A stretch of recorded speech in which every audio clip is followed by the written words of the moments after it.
Hai, ketemu lagi dengan channel chemistry kita. Kali ini saya akan membahas 15 soal asli dari UTBK Kimia tahun 2021. Nomor 1, boron dengan Ar 10,8 memiliki 2 isotop. Jika isotop boron dengan massa 10 SMA memiliki kelimpahan 20%, maka massa isotop boron yang lainnya adalah berapa?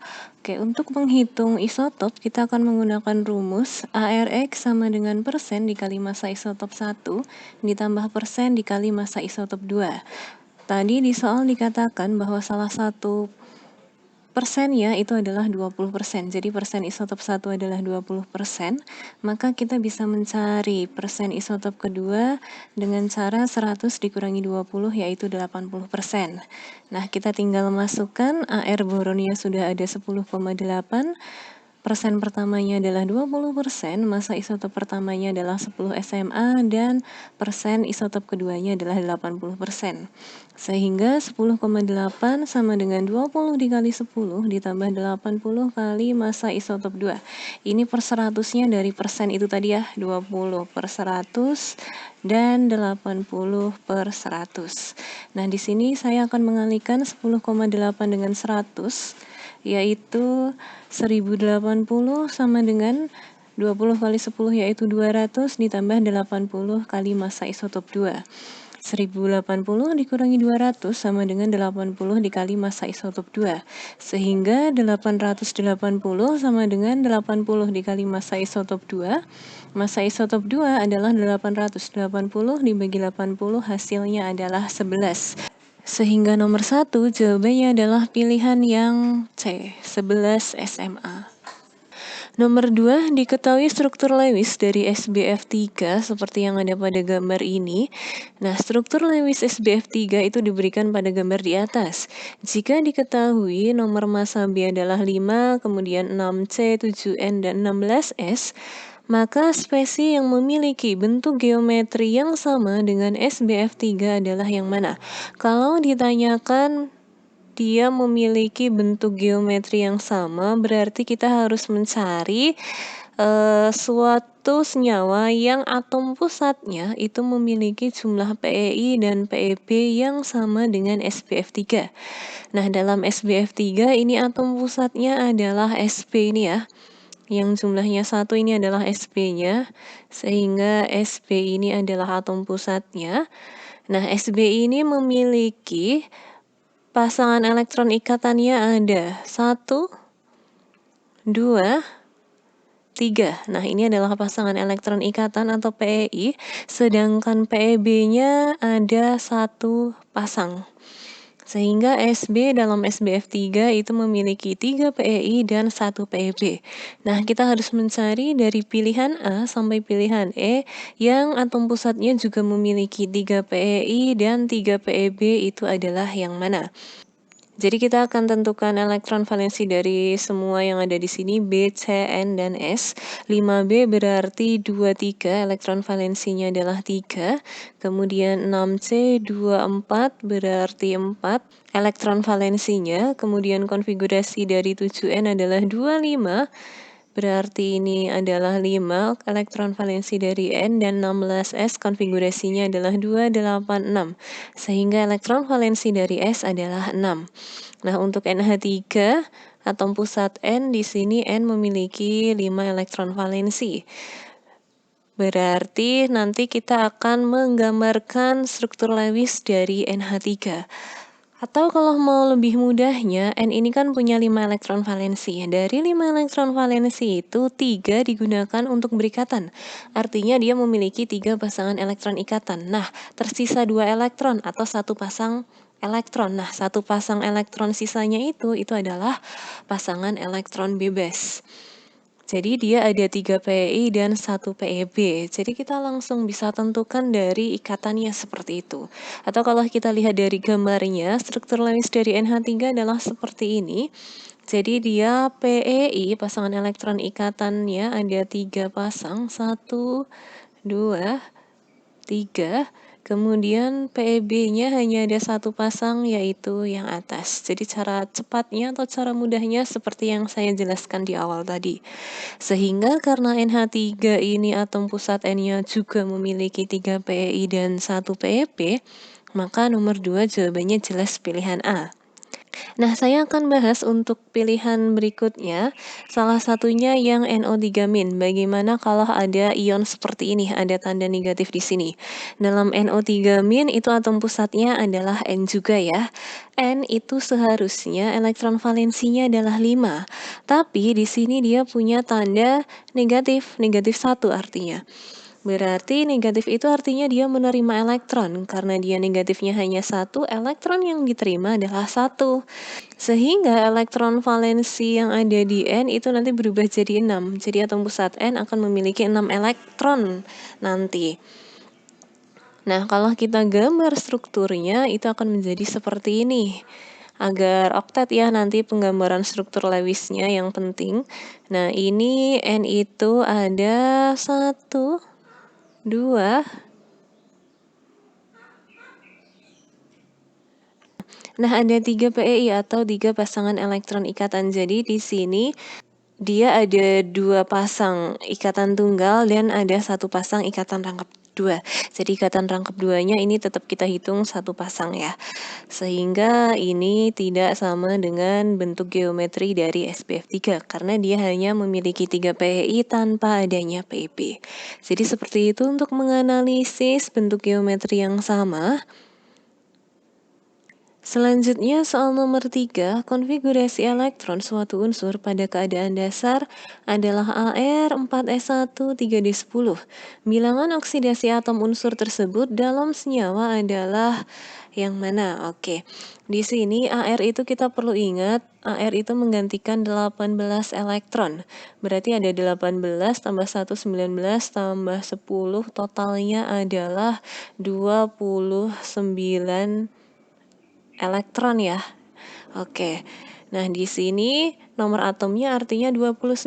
Nah, kita harus tahu bilangan oksidasi dari suatu unsur yang memiliki nomor atom 29 adalah berapa. Kita perlu ingat konsep bahwa suatu unsur yang memiliki nomor atom 21 sampai dengan 30 itu adalah suatu logam transisi. Artinya untuk logam transisi itu secara umum dia memiliki lebih dari satu bilangan oksidasi secara umumnya. Atau lebih tepatnya untuk logam transisi ini khusus bilangan oksidasinya. Jadi yang nomor atom 29 itu adalah tembaga ya atau Cu, di mana Cu ini memiliki bilangan oksidasi plus 1 dan plus 2. Jadi ini adalah bilangan oksidasi khusus untuk logam transisi. Nah, kita bisa pelajari dari tabel yang ada di sini. Ini mudah cara menghafalkannya. Jadi ini sudah membentuk pola ya. Nah, seperti ini. Oke, sehingga nomor 3, bilangan oksidasi dari suatu atom unsur yang memiliki nomor atom 29 adalah plus 1 dan plus 2. Nomor 3, jawabannya adalah pilihan yang C. Nomor 4, diketahui nomor atom H sama dengan 1, B5, C6, N7, O8, dan F9. Di antara pasangan molekul berikut yang bersifat polar adalah yang mana? Berarti kalau mau menentukan dia polar atau tidak, kita akan menentukan dari bentuknya, apakah dia simetris atau asimetris. Kalau polar, berarti bentuknya harus asimetris. Nah, kita akan mencari dari semua senyawa yang ada di pilihan A sampai pilihan E yang bentuknya asimetris itu adalah yang mana. Mengetahui bentuk asimetris, otomatis kita harus menggambar struktur Lewisnya. Dan sebelumnya kita akan konfigurasi untuk menentukan elektron valensinya. Oke, 1H dikonfigurasikan 1, berarti elektron valensinya 1. 5B berarti 2, 3, elektron valensinya 3. 6C berarti konfigurasinya 2, 4, elektron valensinya 4. 7N 25 berarti 5. Kemudian 8O 26, elektron valensinya adalah 6. Dan 9F adalah 27, elektron valensinya adalah 7. Saya akan gambar struktur Lewis dari pilihan A, yaitu CO2. Ingat dalam penggambaran struktur Lewis itu kita harus memenuhi kaidah oktet dan duplet ya. CO2 kalau kita gambarkan struktur Lewisnya seperti ini. Jadi di sini ada dua pasang ikatan rangkap ya. Oke, dan kalau kita lihat ini bentuknya adalah simetris. Karena CO2 simetris berarti dia termasuk ke dalam suatu nonpolar. Berarti bukan CO2. Yang ada pilihan CO2 bukan. Pilihan A bukan, pilihan D juga bukan. Saya akan langsung ke pilihan B, yaitu BF3.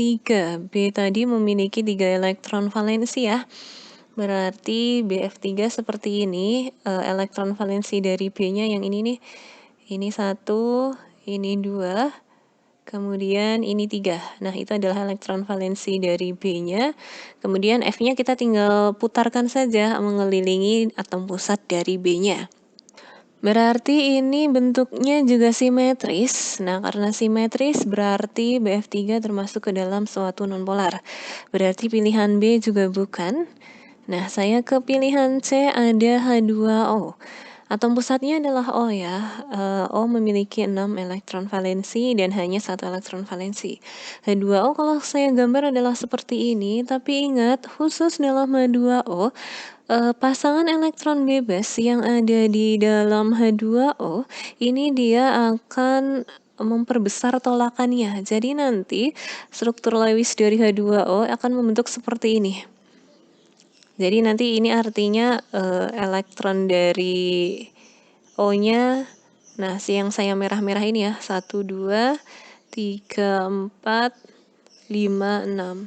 Nah nanti karena ada pasangan elektron bebas di H2O, dia akan membentuk tolakan, sehingga dia akan berbentuk V atau bengkok. Karena berbentuk bengkok berarti dia asimetris, sehingga H2O termasuk ke dalam suatu senyawa yang bersifat polar. Nah, kita tinggal cek NH3-nya. NH3 atom pusatnya adalah N memiliki 5 elektron valensi. Nah, seperti ini untuk struktur Lewis dari NH3.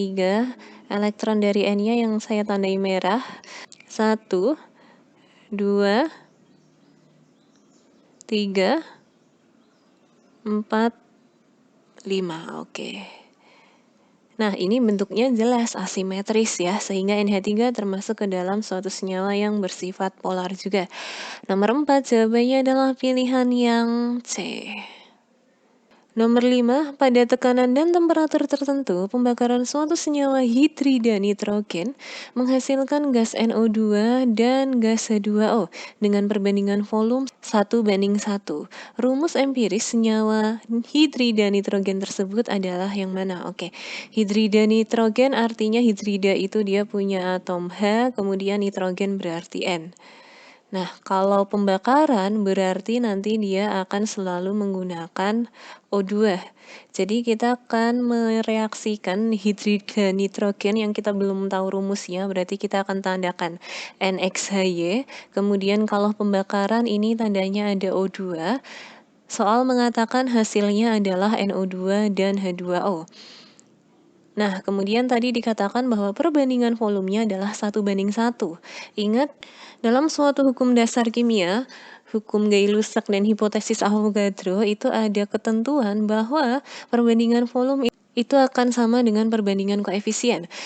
Artinya ketika perbandingan NO2 dan H2O itu 1:1, koefisien mereka itu juga 1:1. Oke. Nah, bagaimana menentukan rumus empirisnya? Ingat, dalam suatu persamaan reaksi itu harus setara. Artinya jumlah atom di sebelah kiri harus sama dengan jumlah atom di sebelah kanan. Nah, kita tinggal menyetarakan saja. N di kanan ada 1, otomatis di kiri nanti juga ada 1. Artinya X-nya adalah 1. Kemudian H di kanan ada 2, ini ya 2 kali 1 tetap 2, berarti H di kiri juga harus 2. Oke, kemudian kalau kita lihat O-nya, O di sebelah kiri ada 2, ini. Kemudian di sebelah kanan ada 2 ditambah 1, ada 3 ya artinya. Berarti kalau ada 3 di sebelah kiri agar menjadi 3, kita kali dengan 3/2. Oke, Sehingga untuk rumus empiris dari senyawa hidrida nitrogen tersebut, Na1 hanya 2 atau NH2. Nomor 5 jawabannya adalah pilihan yang B. Nomor 6, sebanyak 2 mol Zn bereaksi dengan 3 mol HCl menurut persamaan reaksi berikut. Zn ditambah 2 HCl menjadi ZnCl2 dan H2. Ketika terbentuk 1 mol gas, jumlah reaksi yang tersisa adalah berapa? Oke, berarti ini kita harus MRS ya. Persamaannya sudah ada, kita akan MRS. Oke, tadi soal dikatakan bahwa mol awal dari Zn adalah 2 mol. Di sini saya masukkan 2 mol. Kemudian dari HCl itu ada 3 mol. Di sini adalah 3 mol. Nah, kemudian ada kalimat di akhir itu terbentuk 1 mol gas. Nah, siapa gas? Kita tinggal cek dari fase zatnya. Kalau hasil itu kan berarti yang kita lihat adalah produk ya, antara ZnCl2 atau H2. Sehingga di sini yang gas adalah H2. Gas yang terbentuk adalah 1 mol, berarti di posisi S-nya nanti untuk H2 itu adalah 1. Sehingga atasnya juga 1. Nah, ingat dalam MRS itu sebelah kiri itu tandanya adalah min atau dikurangi. Kemudian yang sebelah kanan itu tandanya adalah plus. Oke, nah untuk mol yang lain bagaimana caranya? Kita tinggal perbandingan koefisien ya. H2 untuk koefisien 1, nilai molnya 1, berarti HCl karena koefisien 2, molnya adalah 2. Kemudian Zn karena koefisiennya sama-sama 1, nilai mol di posisi R juga 1. Untuk Zn 2 kurangi 1 adalah 1, HCl 3 kurangi 2 adalah 1. Yang ditanyakan adalah jumlah reaksi yang sisa. Reaksi ini adalah Zn dan HCl. Total sisanya adalah 1 ditambah 1 yaitu 2 mol. Nomor 6 jawabannya adalah pilihan yang B. Nomor 7, nah di sini gambar dari soal aslinya seperti ini. Ini agak kurang jelas, saya perjelas, saya gambar lagi menjadi seperti ini. Perhatikan gambar diagram sel berikut. Jika 0,1 mol Ni2+ itu terbentuk pada wadah sebelah kiri, maka pada wadah sebelah kanan itu seperti apa? Oke, gambar yang ada di soal adalah gambar sel volta. Kenapa saya bisa bilang sel volta? Ada jembatan garam di sini. Oke. Nah, dalam sel volta itu aliran elektronnya itu dari anoda ini ya ke katoda. Ini sudah ada arah aliran elektronnya, sudah diberitahu di soal. Nah, arah alirannya seperti ini. Nah, ingat di anoda itu akan terjadi oksidasi. Berarti di sini ada elektroda Ni, nanti Ni di sini akan mengalami oksidasi. Sehingga di anoda Ni menjadi Ni2+ plus 2 elektron. Kemudian di katoda itu akan terjadi reduksi. Reduksinya dari ion ya. Ionnya apa? Karena di sini elektrodanya Ag berarti Ag+. Sehingga di katoda terjadi reaksi Ag+ plus elektron menjadi Ag. Nah, ingat dalam persamaan reaksi itu dia harus setara. Artinya jumlah elektron yang terlibat harus sama. Di anoda jumlah elektron yang terlibat 2, di katoda baru 1. Sehingga agar sama di katoda perlu saya kali 2. Ini. Sehingga kalau saya kali 2, hasilnya adalah 2Ag+ plus 2 elektron menjadi 2Ag. Nah, soal tadi mengatakan bahwa di wadah sebelah kiri atau di dalam reaksi di anodanya itu terbentuk 0,1 mol Ni2+. Jadi ini Ni2+-nya yang terbentuk adalah 0,1 mol. Maka wadah sebelah kanan apa yang terbentuk dan berapa mol? Oke. Di sini dari reaksi sudah terlihat yang terbentuk adalah Ag. Berapa Ag yang terbentuk? Kita akan menggunakan perbandingan koefisien. Jadi ada penghubung antara reaksi di anoda dan katoda yaitu elektron. Ini ya. Oke. Tadi di Ni2+ itu ketika koefisiennya 1, nilai molnya 0,1. Karena elektron koefisien 2 berarti nilai molnya 0,2. Sehingga elektron yang di bawah juga harus 0,2. Nah, untuk elektron koefisien 2 adalah 0,2, karena di sini Ag koefisiennya juga 2, maka nilai molnya juga 0,2 mol. Sehingga di nomor 7 itu pada wadah sebelah kanan terbentuk 0,2 mol Ag. Nomor 7 jawabannya adalah pilihan yang B. Nomor 8, jumlah mol padatan CH3CONA yang perlu ditambahkan ke dalam 500 ml larutan CH3COOH 0,01 molar untuk membuat larutan buffer dengan pH 6 adalah berapa? Oke, soal sudah mengatakan dia adalah buffer atau penyangga. Di sini pH-nya adalah 6, bahwa kita tahu pH 6 itu adalah pH suatu asam. Sehingga kita harus mencari H+ terlebih dahulu. H plusnya adalah 10 pangkat negatif 6. Untuk suatu penyangga atau buffer, H+ itu rumusnya adalah Ka dikali mol asam per mol garam.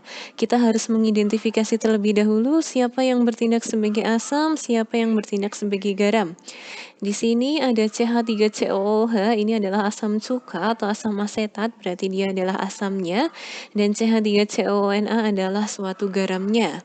Oke, di sini yang ditanyakan adalah mol dari garamnya. Berarti mol asamnya harusnya sudah ada atau bisa kita cari. Tapi ternyata mol asamnya belum ada, berarti kita akan coba rumus. Mol itu sama dengan M kali V ya. Sehingga H+ sama dengan Ka dikali M kali V dari CH3COOH per mol garam.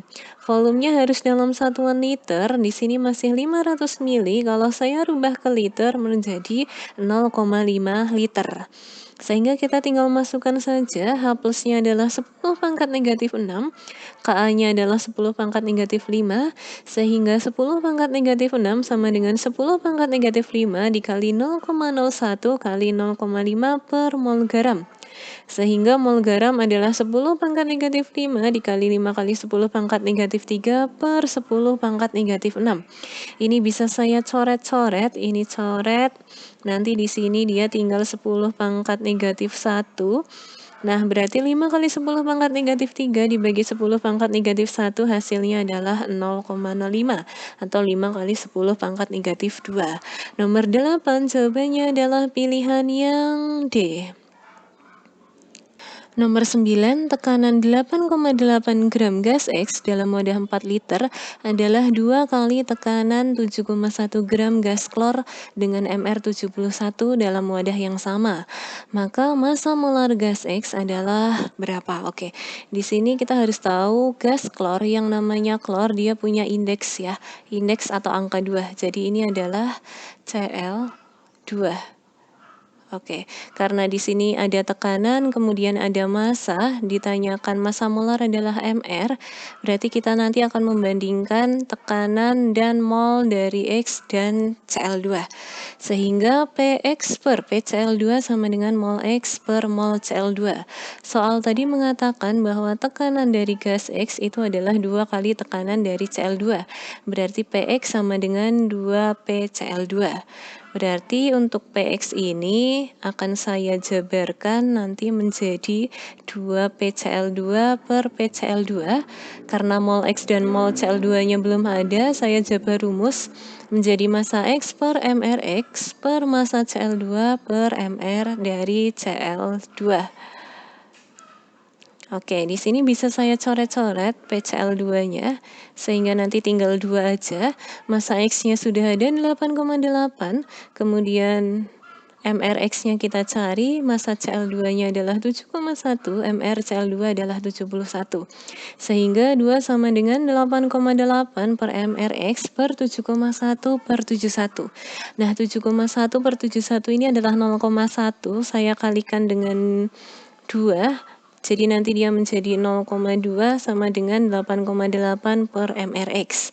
MRX itu sama dengan 8,8 per 0,2, hasilnya adalah 44. Nomor 9 jawabannya adalah pilihan yang D. Nomor 10, pembentukan gas NO2 berlangsung menurut reaksi berikut ini. Pada 298 Kelvin, reaksi berlangsung eksoterm dengan nilai Kc 1 kali 10 pangkat negatif 6. Kondisi berikut yang menghasilkan konversi NO menjadi NO2 paling tinggi adalah yang mana? Nah, kita akan tulis persamaannya terlebih dahulu. NO ditambah setengah O2 menjadi NO2. Ini dalam suatu reaksi eksoterm. Nah, kemudian pertanyaannya, bagaimana caranya atau kondisi yang harus kita aplikasikan agar konversi NO menjadi NO2 ini paling tinggi? Berarti kalau diminta konversi NO menjadi NO2 paling tinggi, artinya kesetimbangannya harus geser ke kanan. Kenapa? Karena NO2-nya ada di kanan. Oke, kita akan analisis satu-satu. Pilihan A, tekanan dan temperatur rendah. Oke, saya akan mencoba dulu untuk konsep yang tekanan rendah. Konsepnya, kalau tekanan rendah, kesetimbangan itu akan geser ke koefisien yang besar. Jadi kita tinggal cek atau kita hitung koefisien di sebelah kiri dan koefisien di sebelah kanan. Koefisien di kiri dari NO ini koefisiennya 1. Kemudian dari O2 koefisiennya setengah, berarti 1 tambah setengah hasilnya adalah 1,5. 1,5 ini adalah koefisien untuk sebelah kiri. Sedangkan di sebelah kanan NO2 ini koefisiennya 1. Berarti koefisien yang besar adalah yang sebelah kiri. Berarti kalau tekanan rendah, kesetimbangan geser ke sebelah kiri. Berarti untuk tekanan rendah bukan ya, karena kita harus membuat bagaimana caranya agar kesetimbangan geser ke kanan. Sehingga yang tekanan rendah salah, pilihan A salah, pilihan B juga salah karena tekanannya rendah, harusnya tekanannya tinggi. Oke, antara C, D, E kita tinggal cek temperatur ya. Di sini pilihan C temperaturnya rendah. Konsepnya, kalau temperatur rendah itu kesetimbangan akan geser ke eksoterm. Nah, bagaimana untuk menganalisisnya? Di soal tadi dia reaksinya eksoterm. Kalau reaksinya eksoterm, berarti produk atau yang sebelah kanan itu juga eksoterm. Sedangkan reaktan atau yang sebelah kiri itu lawannya, yaitu endoterm. Berarti ketika temperatur rendah, dia geser ke ekso. Dalam hal ini eksonya ada di sebelah kanan, berarti dia akan geser ke sebelah kanan. Berarti untuk membentuk konversi NO menjadi NO2 paling tinggi itu tekanannya harus tinggi dan temperaturnya harus rendah. Sehingga nomor 10 jawabannya adalah pilihan yang C. 11. Data laju awal reaksi oksidasi Fe oleh H2O2 dalam suasana asam ditunjukkan pada tabel berikut. Orde reaksi terhadap Fe2+ adalah berapa? Oke, kalau ditanyakan orde dari Fe2+, berarti seharusnya kita mencari data H2O2 dan data H+ yang sama. Nah, kalau kita lihat di sini tidak ada data H2O2 dan H+ yang sama ya. Nah, karena tidak ada yang sama, maka kita akan mencari orde yang lain terlebih dahulu. Kita akan mencari orde H2O2 dulu. Kalau kita mencari orde H2O2, berarti kita akan melihat data Fe2+ dan H+ yang sama. Data Fe2+ dan H+ yang sama ini ada di data 1 dan data 2 ya. Oke, kita menggunakan data 1 dan data 2. Kita tinggal bandingkan saja. Berarti V2 per V1 sama dengan H2O2. Data kedua pangkat X per H2O2 data ke-1 pangkat X. V2 atau laju kedua adalah 15, V1-nya adalah 10, sehingga 15 per 10 sama dengan data H2O2 keduanya adalah 0,3, data H2O2 data ke-1-nya adalah 0,2. 0,3 per 0,2 pangkat X. Nah, ini berarti bisa disederhanakan 3 per 2 sama dengan 3 per 2 pangkat X, sehingga X adalah 1. Selanjutnya kita akan mencari orde dari H+. Kalau mencari orde H+, berarti mencari data Fe2+ dan H2O2 yang sama. Data Fe2+ dan H2O2 yang sama ini ada di data 3 dan data 4. Kita gunakan data 3 dan data 4. Sehingga V4 per V3 sama dengan H+ data keempat pangkat Y per H+ data ketiga pangkat Y. V data keempat adalah 160, V data ketiga adalah 80. H plus data keempat adalah 0,8, H plus data ketiga adalah 0,4. Sehingga 160/80 sama dengan 0,8 per 0,4 pangkat Y.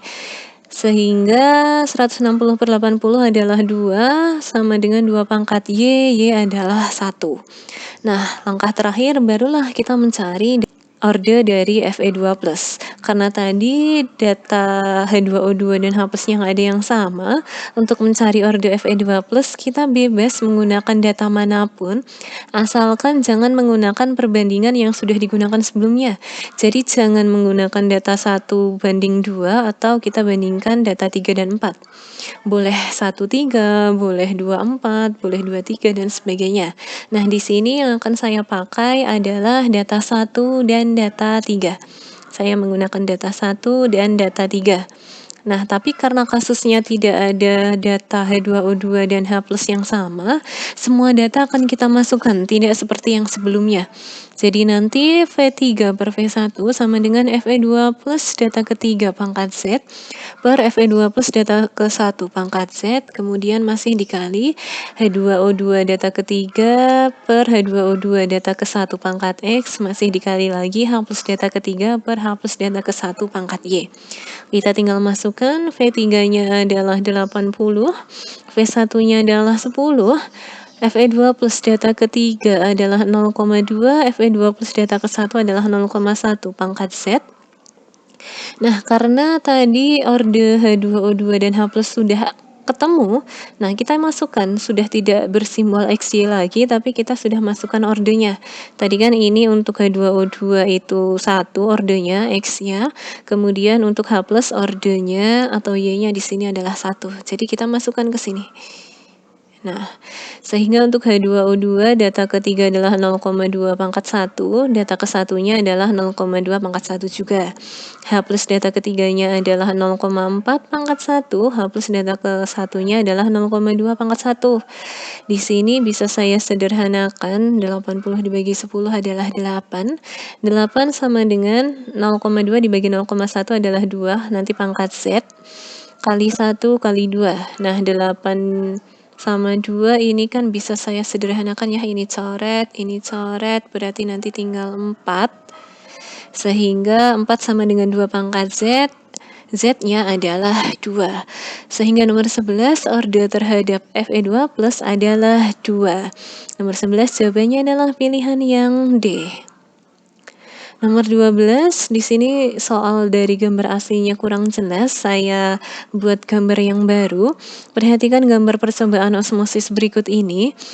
Agar tinggi permukaan di kedua sisi wadah tersebut tetap sama, maka tekanan harus diberikan pada apa? Oke, di sini ada wadah 1. Wadah 1 adalah larutan, wadah 2 adalah pelarut. Kemudian di sini ada membran semipermeabel ya, ini adalah suatu percobaan osmosis. Konsep dasarnya kita harus tahu konsep dari osmosis, bahwa ketika ada suatu pelarut dan larutan yang diletakkan dalam pipa U ya, nanti kan dia aslinya awalnya itu kan dia tingginya sama. Karena adanya membran semipermeabel itu kan nanti akan terjadi konsep dari tekanan osmosis, bahwa akan terjadi perpindahan air dari konsentrasi rendah ke konsentrasi tinggi. Jadi nanti yang dari pelarutnya itu nanti dia akan pindah ke larutannya, sehingga nanti yang larutan itu akan menjadi lebih tinggi. Nah, di soal diminta bagaimana caranya agar tinggi dari kedua wadah tersebut tetap sama. Jadi, agar tinggi dari kedua wadah tersebut tetap sama, kita harus memberikan tekanan di sini. Ini ya, dari gambar terakhir, kita harus memberikan tekanan di larutannya. Jadi kita akan memberikan tekanan agar tinggi dari pelarut dan larutannya itu tetap sama. Ini adalah konsep dari osmosis balik. Jadi kita akan memberikan tekanan pada wadah yang berupa larutan. Di sini berarti kita akan memberikan tekanan pada wadah 1 sebesar Pi itu kan rumusnya MRT ya. Nah, molaritasnya itu adalah molaritas dari zat terlarut. Molaritas itu kan N atau mol terlarut per volume. Jadi, kita akan memberikan tekanan pada wadah 1 sebesar N terlarut per V dikali RT. Nomor 12 jawabannya pilihan yang A. 13. Arus listrik 965 mA dialirkan melalui larutan XnO3 dua kali selama 5 menit dan menghasilkan 30 mg logam X di katoda. Pertanyaannya, massa molar logam X adalah berapa? Oke, logam X berarti ini massa molar itu bisa AR, bisa MR ya, nanti tergantung konteksnya. Karena logam berarti yang ditanya adalah AR-nya. Tapi sebelumnya kita harus tahu reaksinya terlebih dahulu, reaksi yang ada di katoda karena soal minta di katoda. Kita ionkan dulu XnO3 dua kali, kalau diionkan menjadi X2 plus 2NO3 min. Yang akan bereaksi di katoda adalah X2 plusnya. Nah, X-nya di sini karena dia bukan dari golongan 1, 2, maka dia akan bereaksi. Jadi reaksi di katodanya adalah X2 plus 2 elektron menjadi X. Nah, hukum Faraday yang kita gunakan adalah G sama dengan I kali T per 96500 dikali AR per N. G adalah massa, massanya di sini 30 mg. Saya rubah dulu.